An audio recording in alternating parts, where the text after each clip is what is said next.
来关心乌克兰甲罗西亚的战争。乌克兰的部队伫南部的前线，即阵是传出好消息。经过几日天的对战，已经甲顿内刺克州的一个砖头收倒转来。不过，罗西亚最近是继续攻击南部的港岛敖德萨的측村甲港口。美国和乌克兰拢谴责这款行为，讲罗西亚会害全球的粮食危机愈来愈严重。 乌克兰陆战队的第35旅16公布一段影片，看出因伫的南部战线顿内茨克地区，无空中援助的地面战，收复一个1000人口的乌罗扎因砖仔头，蓝色的国旗升起来，全体士气正悬。 Підрозділи морської піхоти України продовжують успішно звільняти населені пункти село за селом, вулицю за вулицею.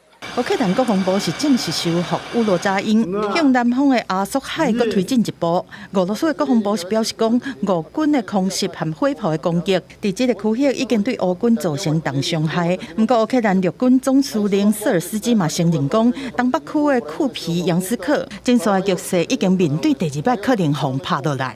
像是俄罗斯是恢复对南部的乌海港市奥德萨边仔粮食出口设施的攻击，无人机连续几暝拢攻击多瑙河三角洲的港口高层和基础设施。乌克兰总统泽连斯基搁一摆谴责，伊讲攻击乌克兰港口都是对全球粮食安全的威胁，影响亚洲、非洲政治社会的稳定。美国嘛批评俄方的做法，讲当咧找其他的管道继续出口乌克兰的粮食。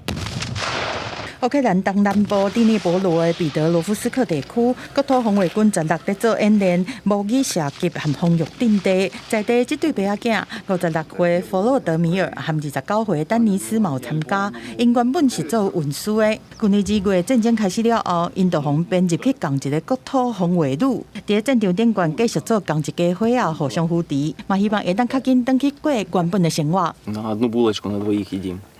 Я за нього переживаю, він за мене переживає, коли не разом. Ну, а коли разом, друг друга криємо, прикриваємо.